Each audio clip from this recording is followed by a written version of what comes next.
is very survivable. It's Ornn on the top side. Well, Canner's just going to dive forward. Dove taking a whole host of damage as Dread going to avoid the knock-up very nicely. And there's a flash, but there's also a kill. Nongshim over here, but then you lose a plate, and he has to come slowly over again. This repeats itself. Yep. As here's the Ornn that we were looking at. Croco trying to find Dread here, as he is brittle, but not only for a moment, as now that's a huge Gnar from Canner, gets them all into the wall, but the Trundle's going to be taken down, the Gnar as well. Snowflower knocks everyone up, and Liv Sandbox is just somehow living. The Wallop will come down, and now Canner finally picks up the double kill. Can he make it more, though, is the question. Chains don't land, Closer is huge, as Snowflower gets the knock up, but the damage has been done, and it's a double from the Sylas to answer right back. So Sylas will pick up 2 kills, 2 assists. He's 100% kill participation in the only real fight. He's going to have to be respected as the game goes on. Croco trying to get out of here as Dread comes on through. Kyle, yeah, he's going to be in trouble. The Graviton is going to be there with the Moonlight Vigil, but Ghost is still able to mop up that kill. The Flash immediately having to come out. Battle Dance gets Snowflower over the wall, but Croco immediately follows. In mid or bottom, with the amount of health this turret has, or lack thereof, I think probably just going to get insta-dropped here. Although they might wait. Nope, not going to wait for the Drake. I was going to say, you could wait Waiting? for the Drake. Live Sandbox? No, that's not the thing that we do here. As Snowflower's trying to get out, and Dread might need to do the same thing. He does ult, and that is going to keep him alive. King's Tribute helping him out as well, but Croco looking for another one. They just execute the Trundle, and now Closer is going to find yet another target. The Xayah, just a sitting duck. And BDD underneath his turret, he's not safe here. He does have to break his stopwatch, but that should keep him alive for a moment, but they are licking their wounds after that. Yeah, and the defensive setup here for Nongshim to stop a Rift Herald from crashing is really hopeful, I think, at best. And you just have item parity with the Aphelios. When he hits 2 items, he's going to be feeling way better than when you hit your 2 if you don't have a massive lead on the map. And usually, you're not hitting it at the same time as the Aphelios if you have that lead. Well, he's going to get a double knock-up here. Deals with a lot of these minions, but now the turret is dead. Pillar goes down there as well, as Snowflower does have the quickness activated, but these are 2 pretty tanky boys, so they are going to be able to walk it off. Still, inner turret goes down, and that is a lot of value here for Nongshim. Nongshim has got so much value in terms of the macro here of this game without the back into this. No, I 100% agree. I think that it's going to have to be on BDD getting a carry going, and he's going to flash onto Croco here as well. Great chain CC from Snowflower, but it's not quite enough. Dread finds him, and he's going to have to flash to get himself out of the way, and now Nongshim are all together. Dove's going to turn up, though, with the teleport, and he finds his way into the middle of 5 members of the enemy team. He's CCing them for absolutely forever, but Kyle is going to pay for his sins because Nongshim had no buttons left. Yeah, I mean, this is Nongshim just win this fight because, like I said, they make the better macro call. They're grouped up better here. Kana shows up with a teleport. They're fighting in a choke point, and this is a team fight win for Nongshim. It's moments like these where if you win, we've seen Rises have as Closer now going to get flashed on here. If they can destroy the Sylas, it's big news that he's going to dive into the team. Goes Golden, but where's the follow-up? Where's the answer? And the answer is nah, as Canner is just going to dive forward. Bit of a disengage there, as you can see, but they immediately Realm Warp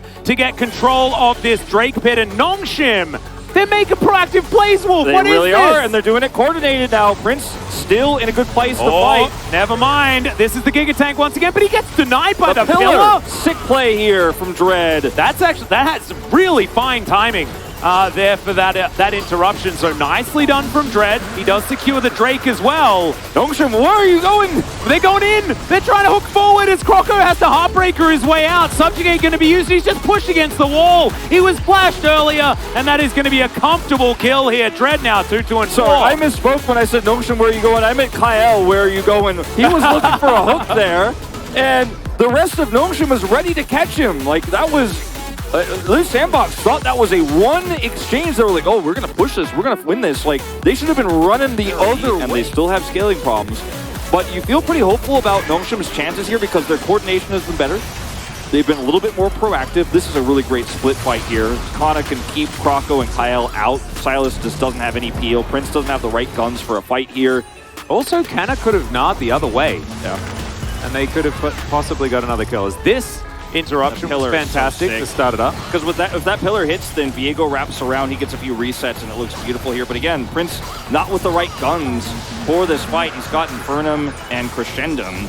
but it's also like 4v5 and they're going in. Yeah, and when Kyle puts that hook out, I'm like, I don't know if you are in a full understanding of the situation you guys are in right now without your Sylas. You just don't have the damage, you don't have the follow-up CC. You need the Sylas to actually have CC for these fights. Live Sandbox are just being so Live Sandbox. And it's like, for better or worse, they will always Live Sandbox. And I guess we have to respect it, but it's not working. In this instance, the let's just continue fighting over everything ever doesn't really work when you have one less person because someone's dead. You can just give up that first Cloud Drake for Nongshim. Is now closed out to flash. Snowplow is chasing after him though. Grand Entrance is fantastic. And Snowplow, what did you have for breakfast? You have been playing fantastically. That's a huge 4-man. Nah, Closer's still dead. It looks cool, but it doesn't do anything. Morel and Omicron getting some pretty big value here for BDD, making sure the Sylas cannot live long enough to get another kill. And now Nongshim here, can they get away? Oh, but this is the 4v5 power spike wolf. Yeah, well, Prince is again not with the proper guns. No crescendum. I mean, Ghost has no teammates around him at the moment. Wants to blast cone himself into this Baron pit theoretically, but it is very healthy, and they have next to no Baron damage because it's lethality Xayah. Yeah, just cut your losses here as Nongshim. You know, you're like, okay, we lost the ability to take this Baron, but we got a kill, and we don't need to force this fight anymore. Closer had such a massive lead in this game, and now he's given over significant bounty gold here to the side of Nongshim. As it's a really nice Everfrost here from Closer defensively, but Snowfire's playing Recon. And this is what I was saying, like, if you can pull it off, I think it's the better pick than the Renata. But he is pulling it off, and I didn't think he could do it. I mean, I said we should trust after his Alistar was pretty good, but I said that as a caster. I didn't really actually believe. But he's having a great game. The caster speak wolf. I'm telling you guys the truth. But like, he's 7 of the 8 kills here in the assists right now. He has pulled it off. No, he's playing fantastically well. It's working. I don't know whether it's going to keep working, right? But now that Nongshim are finding these picks before we get into these fights, it's exactly how this composition is going to look good. And it's accelerating BDD. He's now 2-1-3 on this rise. Yeah. We know that he is the one that is going to be responsible for a lot of the consistent damage here for this squad. And if Closer just keeps getting isolated and focused down, and Live Sandbox are not together, they're a little bit split. Prince hasn't managed his ammo well enough to actually have the proper ones for these objective fights. Then, you know, I don't know how many more times we could say. I think it's not getting better for Nongshim. You know, it's good, okay, it's even, but like, will they be able to scale? We just don't even have that conversation. We might be saying that as they're hitting the Nexus. Exactly. You know? We're like, oh, but like, if they don't kill the Nexus here, like, it could just be game over. Live Sandbox haven't had a straight-up 5v5 fight really this game.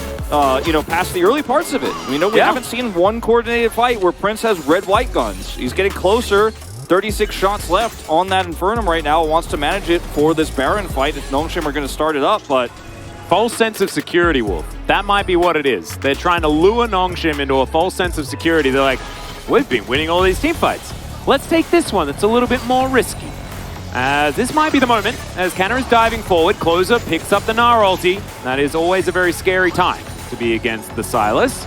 Croco lying in wait, and BDD not in the fight just yet. Blade Caller just used. Nongshim just want to get over here and clear our vision. And if they give away a third Cloud Drake, it's not a huge deal. No matter how much of a huge fan of Cloud Drakes I am.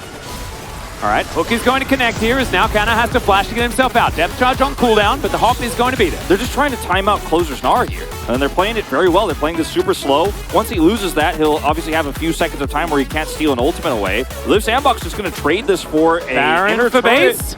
And I think this is actually way better for Nongshim. Closer's still holding that Narbar for a few more seconds.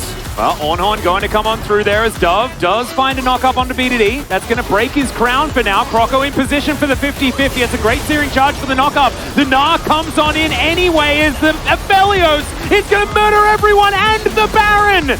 Oh, Nongshim, you didn't need to do it, buddies.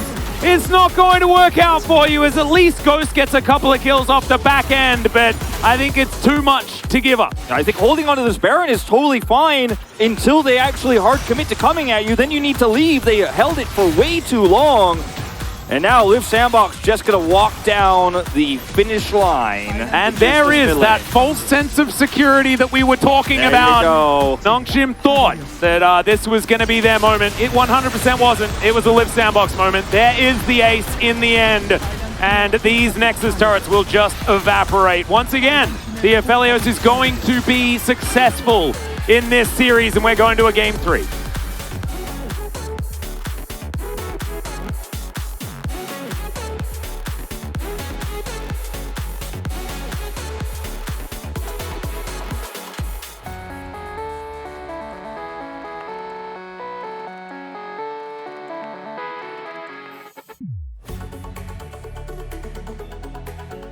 너무 급하게 생각 안 해도 돼 이거. 이거 트런데 먼저 잡아도 돼.